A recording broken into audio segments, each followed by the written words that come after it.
The Pearl or The Pearl, the book which is written by John Steinbeck. It is a very interesting story. That's why I'd like to tell you to stay with us on Literature TV to know more. Thank you so much. Reka tubabwire ko tugiye kubagezaho inkuru y'igitabo cyitwa The Pearl cyangwa se The Pearl. Iki kikaba cyaranditswe n'umugabo witwa John Steinbeck. Ni igitabo cy'ingenzi cyane mu buzima, kirimo amasomo ya buri munsi duhura nayo. Ni igitabo gihora ari gishya mu matwi y'abacyumvise, bahora bifuza kumva inkuru yacyo. Niyo mpamvu twongeye kugira ngo dusome iki gitabo hanyuma tukibasobanurire mu cyumve neza. Turabaha byinshi bishoboka kuri iki gitabo kugira ngo mubashe kugira amakuru ahagije. Ikintu cya mbere ni amakuru. So we are going to tell you more about this book because it is a timeless book. People need to hear and hear it again because it is very sweet, interesting, educational, and informative. Stay in touch with us. We start from the author, John Steinbeck. Tugiye guhera ku mwanditsi witwa John Steinbeck tumenye ibye. Ese yavukiye hehe? Byagenze gute kugira ngo yandike igitabo? Where was John Steinbeck born? Why has he chosen to write about this book? It's time. John Steinbeck. This was born between 1902 and 1968. Was born in Salinas, California. Is the son of poor parents. Uyu mugabo John Steinbeck yavutse hagati y'imyaka y'1902 n'1968. Avukira ahitwa Salinas, aho ni muri Amerika. Nta handi hitwa muri California. Uyu nguyu akaba yaravutse mu muryango w'abantaho nikora, ubwo no kuvuga n'abakene, poor parents. Yarafite ababyeyi bakennye cyane. Although he was educated at Stanford University and became a celebrated writer, he never forgot his origins. Ngo nubwo uyu mugabo rero witwa John Steinbeck yaciye mu mashuri ndetse akiga kaminuza ya Stanford, yaje kuba ikirangirire mu banditsi, ariko ngo ntabwo yigeze aba nk'abandi bibagirwa inkomoko yabo. Oya, ntabwo yigeze yibagirwa aho akomoka. Ngo amazi arashyuha ariko ntiyibagirwa iwabo wa mbeho, niko abanyarwanda bivuga. Uyu nawe nuko niko byagenze. Growing up in working class towns, he became an excellent observer of human nature and later wrote about the people he lived around. Hano rero ngo uyu mugabo yakuriye mu muryango w'abakozi baho ngaho mu mujyi. Ntago bari abayobozi, oya, ni working class. Aha ngo yaje kwitegereza cyane, ko biragaragara ko yagiraga amatsiko. Yabaye umuntu uzi kwitegereza no gusesengura imiterere ya muntu. Hanyuma ibi byaje gutuma yandika ku bijyanye n'abantu yaraturanye nabo cyangwa se bari bamukikije. Workers including Mexican, American and migrant workers. Aha yanditse rero ku bakozi, mubo yanditse ku bakozi bahanga muri Mexique b'Abanyamerika ndetse n'abandi bantu bari baraje aho ngaho bashaka akazi. He discovered the harsh reality that these people were often treated poorly and without respect and had little means of defending themselves. Yabonye rero agomba kwandika kuki cyangwa se n'iki yavumbuye muri izi nyandiko ze no mu bushakashatsi. Aha yaje kuvumbura ko aba bantu babagaho mu buzima buryana kandi ari ibintu koko bigaragara. Abantu nga kenshi bakundaga gufatwa nabi ko bari abakene ndetse ugasanga ni insuzugurwa kandi nta n'icyo bari bafite gishobora kubafasha ngo birengere bo ubwabo. As a result, many of the characters he wrote about were down and out, isolated and oppressed. Ibyaje kuvamo rero nuko mu nkuru yandikaga abakina nkuru benshi yagiye yandikaho wasangaga hari abantu bagiye batandukanye baho mu buzima butandukanye, hari abantu bahejwe ndetse bakandamijwe. They represent the struggle theme of his novels. Aba rero ngo wasangaga ari ibimenyetso byo guhora by'ubuzima bwo kubaho uhora uhatana, uhanganye. Akenshi usanga arizo nsanganyamatsiko akunda kwandikaho, struggle z'ubuzima. Principally, the struggle between the poor and the wealthy, the weak and the strong, good and evil, and between cultures or civilizations. These themes are all evident in the Pearl. Hano rero ngo by'umwihariko akunda kwibanda kuri struggle cyangwa se ku ntambara z'ubuzima hagati y'abakene ndetse n'abakire, abanyembaraga n'abaciye bugufi, ikibi n'icyiza, hagati y'imico cyangwa se iterambere no gusirimuka. Izo themes zose cyangwa se izo nsanganyamatsiko zose iyo usomye neza iki gitabo cyitwa The Pearl cyangwa se The Pearl, nta na kimwe yasimbutse, byose birimo. Ibyo byari byo twita background information. Now, let us talk about the origin. Reka turebe rero inkomoko y'iki gitabo. In 1940, Steinbeck set out on a sailing expedition to study marine life in the Gulf of California. Byaje kugera mu mwaka w'1940, uyu Steinbeck yaje gufata urugendo yerekeza ku mazi ashaka kwiga ibijyanye n'ubuzima bw'ibintu biba mu mazi cyangwa se ku mazi.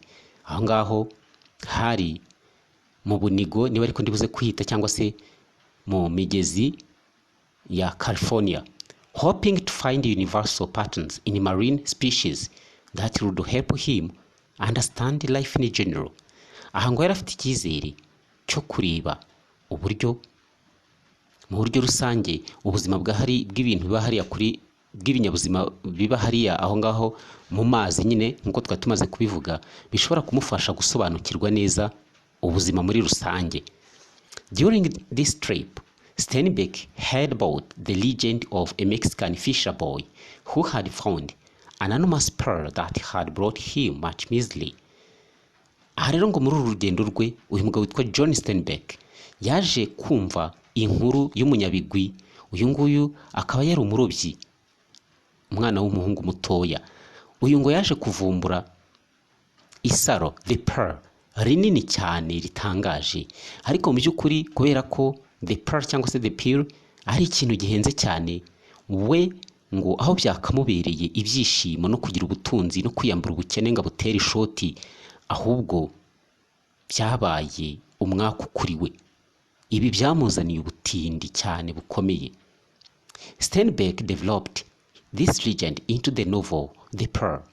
Steinbeck rero amaze kumva inkuru y'uyu muhungu yaje kumwifashisha yandika iki gitabo tugiye kubasobanurira cyitwa The Pearl cyangwa se The Pearl. As you read The Pearl, watch for details about the plant and animal life in the Gulf and the many metaphors or comparisons, images and themes Steinbeck uses which are connected to these details. Hano rero bakomeje batubwira ko nk'uko ukomeje gusoma iki gitabo cyangwa se iyo ukomeje gusoma iki gitabo uba ugomba kwita kuri buri kantu kose kajyanye n'ibimera ndetse n'ubuzima bw'inyamaswa hano hantu tuvuga hano ku mazi.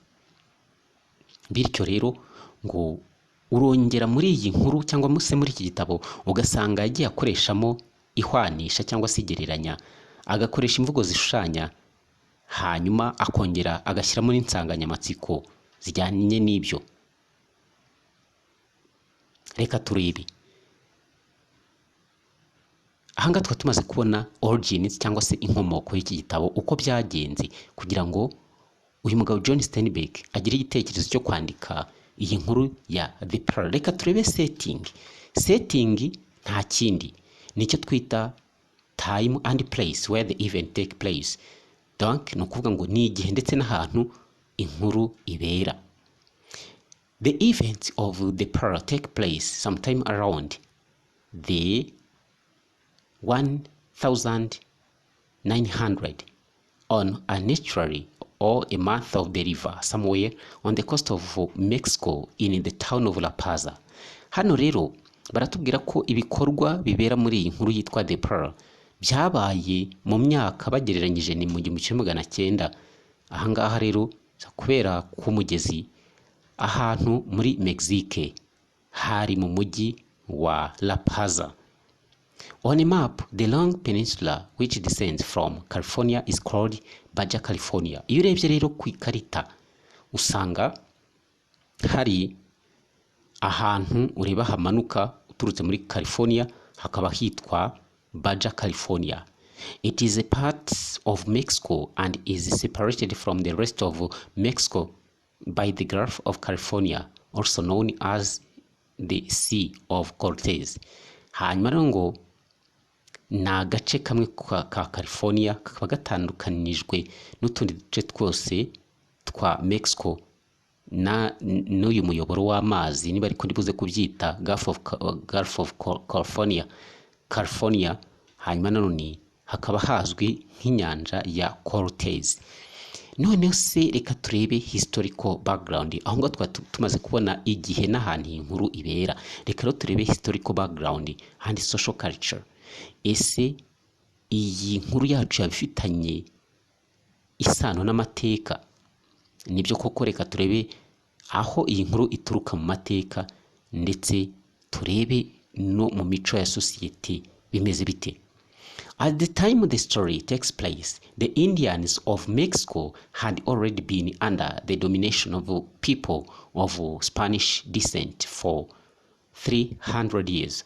Hano rero umwanditsi atubwiye ko mu gihe iyi nkuru yabagaho cyangwa se iyo uyisomye iri kubaho, the Indians of Mexico, nukuvuga ngo hari abahinde bari baraje hano, babaga hano muri Mexico, bo ngo bari barakolonijwe n'Abaespanyol mu bihe by'imyaka igera muri 300. The governing class was primarily made up of those of Spanish descent and the Roman Catholic Church, who together kept the Mexican Indians at the bottom of the social hierarchy or social ladder. Hano rero umuryango nyobozi cyangwa se ariko ndumva ariko twabivuga ni umuryango cyangwa se icyiciro cy'abaturage habaga barimo nyine icyo twita social class.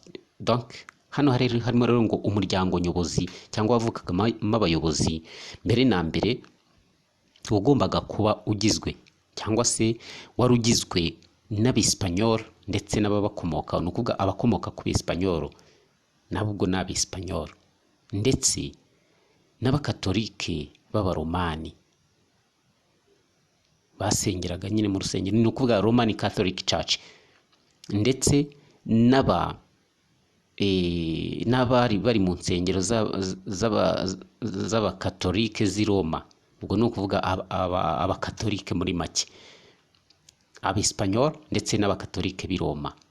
Abo bose rero ngo bafatanyije bafataga abantu bo muri Mexique b'Abahinde hanyuma bakababyinagaza, ugasanga mu rwego rwo kubaha ibyiciro by'imibereho ni babandi bari hasi, babandi b'abakene, babandi badashobora kubona iterambere, bari barakolonijwe birumvikana. Iyo ni historical background. In most cases, the Indians were not allowed to attend school or on land.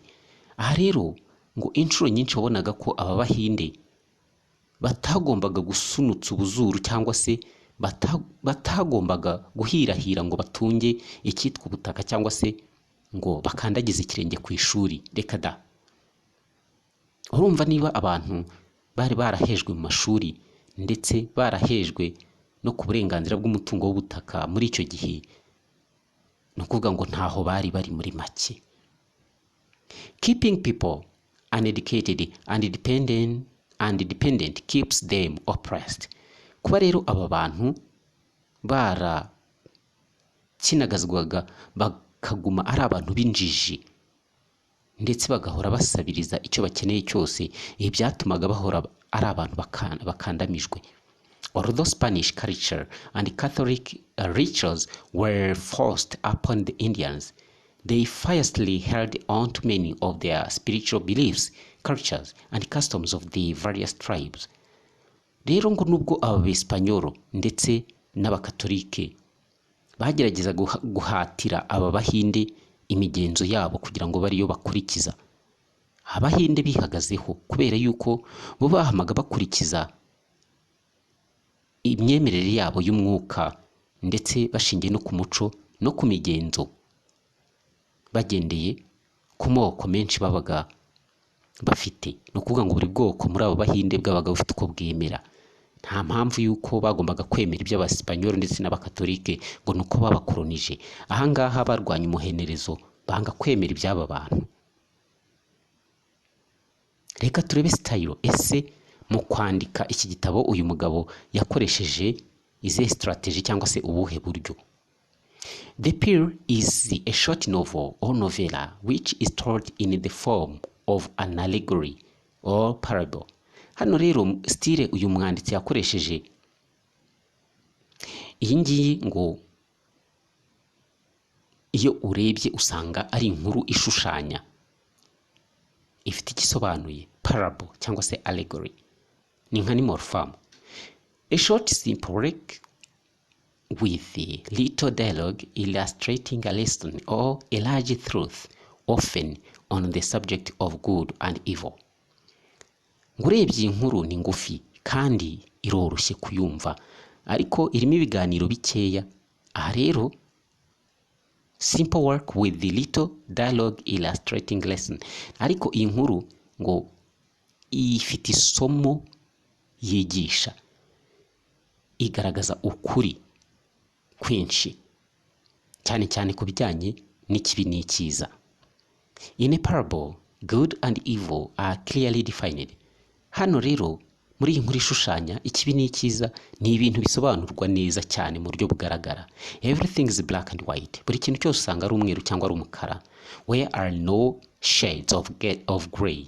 Kuvuga ngo nta rujijo ruba rurimo. Ibintu byose biba byigaragaza, simple to understand and to see. For instance, the good characters have names and the bad characters have no names. Urugero batanze nuko abakarakta beza bafite amazina ariko ababi nta mazina bafite. The characters and actions symbolize certain universal ideas or concepts, and the readers attach their own meaning to these symbols. Hanyuma ngo abakina nkuru ndetse n'ibikorwa baba bafite biba bifite icyo bisobanuye kiziranyweho n'isi yose. Haba hari igitekerezo runaka bagaragaza kizwi ku isi cyangwa se abenshi bakizi bagihuriraho. Bityo rero umuntu usoma, ni ukuvuga umusomyi, niwe ugomba kugerageza kwishakira igisobanuro cy'ibyo bimenyetso byakoreshejwe bitewe nawe nuko yabayeho cyangwa n'amateka ye ndetse n'umuco we. Kuvuga ngo abantu bashobora kubisobanukirwa mu buryo butandukanye bitewe nabo n'ubuzima babayemo, bagenda babihuza n'ibyo bari gusoma hano, bakaba babona igisobanuro cy'ibyo bari gusoma babihuje n'ibyo bari basanzwe bazi cyangwa baciyemo. Reka turebe icyo twita point of view. Point of view ni ukuvuga ngo ese iyi nkuru uyu mwanditsi arayitubwira akoresheje uwuhe muvugwa. Person, point of view. Reka turebe. The pearl is told by an all-knowing, omniscient third-person narrator who is observing the characters and their actions from outside the story. Hano rero point of view tubonye ko iyi nkuru yitwa The Pearl cyangwa se The Pearl. Ubara inkuru ameze nk'aho azi ibintu byose. Omniscient or all-knowing is like God. Ameze nk'Imana. Ahangaha rero bakoresha umuvugo wa gatatu, he cyangwa she cyangwa it. Niwe utubwira iyi nkuru. She, he or it niwe utubwira iyi nkuru. Ahangaha ngo abari kwitegereza aba characters bose cyangwa abakina nkuru bose ndetse n'ibyo bakora ndetse no hanze y'iyi nkuru. Reka turebe comment bashyize kuri iki gitabo. The reader is told in the preface. Aha rero usoma mu ijambo ry'ibanze dore ibyo abwirwa. In the town they tell the story of the great pearl, how it was found and how it was lost again. Umusomyi ibyo abwirwa ni ibikurikira. Mu mujyi babara inkuru y'isaro ry'akataraboneka, uburyo ryavumbuwe n'uburyo ryazimiye nanone. If this story is a parable, perhaps everyone takes his own meaning from it and reads his own life into it. Niba rero iyi nkuru ishushanya, birashoboka ko buri muntu wese yayikuramo igisobanuro cye bwite, hanyuma akaba yagerageza uburyo ayisoma, ayihuza n'ubuzima bwe cyangwa se ubuzima bwe akabubona muri iyi nkuru. Thus begins Steinbeck's novel of Good and Evil. Uko rero niko inkuru ya Steinbeck itangira, itubwira ikibi n'icyiza cyangwa icyiza n'ikibi. The Pearl. Icyo ni igitabo cyitwa The Pearl. It is the timeless tale of the Mexican India fisherman Kino, his wife Juana and their infant son Coyotito. Iyi ni inkuru itajya isaza, imeze nk'umuvinyo. Ni inkuru ivuga ku bahinde b'abanyamegizike b'abarobyi, ariko cyane cyane uyu mugabo witwa Kino. Donc inkuru itubwira ku mugabo witwa Kino, uyu nguyu akaba ari umuhinde w'umunyamegizike, akaba ari n'umurobyi. Si uwo gusa, ahubwo bari kumwe n'umugore witwa Joana ndetse n'umwana wabo witwa Coyotito. Aka ni akana gatoya kaje guhura n'uruva gusenya. It tells of how Kino finds the pearl of the world and dreams of breaking out of the trap of poverty and ignorance that oppresses him and his family. Iyi nkuru ibitubwira iki muri make? Iratubwira uburyo uyu mugabo witwa Kino yaje kuvumbura isaro rinini ku isi yose ryitwa The Pearl, hanyuma agatangira kugira inzozi zo guhita aca iminyururu y'ubukene ndetse n'imitego yose y'ubukene akayicagagura akayisimbuka. Icyitwa ubujiji bwari bwarabaziritse bakabwizitura bagata hirya bakajya kwiga, ariko cyane cyane umwana we niwe yavugaga ko agomba kujya kwiga, ko ababyeyi bo bari baramaze gukura bararenze iby'amashuri, aho icyari gisigaye kwari ukugira ngo umwana wabo bibarutse azabe intiti intyoza, amashuri yose ayogoge paka yarangije. Ibi rero impamvu nta yindi nuko ngo ubu bukene n'ubujiji nibyo byatumaga bahora bakandamizwa, baraheze hasi, barabagize nk'itapi bakandagiraho, we ndetse n'umuryango we. Amaze kubona rya saro yumvaga ko byose bigiye guhinduka paradiso. The violence that follows shatters his dreams but brings him a greater understanding of himself and the realities of the world in which he lives. Hanyuma rero ibi byaje gukurikirwa n'urugomo rukomeye cyane rwaje guhita ruzimya burundu inzozi ze. Ariko noneho ntabwo byagendeye aho gusa, ko byatumye abasha gufata isomo rikomeye cyane, arisobanukirwa we ubwe uwo ari we kuri iyi si ya rurema, ndetse agenda abona n'ukuri kuri iyi si agenda abamo buri munsi. Ni ukuvuga ngo ibyo yibwiraga si byo. As you read, consider what meaning you take from Kino's story. Hanyuma noneho ubwawe uko ugenda usoma iyi nkuru, nawe genda wishakiramo igisobanuro kijyanye n'uko ubuzima bwawe buhagaze. Ese uyu mugabo yaba yaranditse ibindi bitabo? Igisubizo ni yego.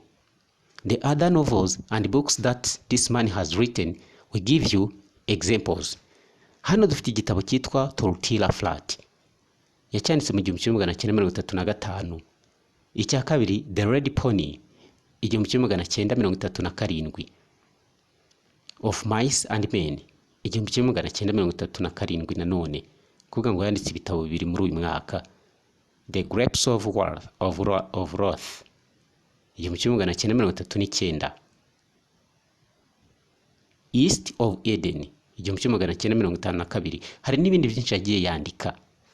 Reka rero tubakumbuze gukurikira chapter summaries. Next, stay in touch. This is Literature TV. The Story is the Power, written by John Steinbeck.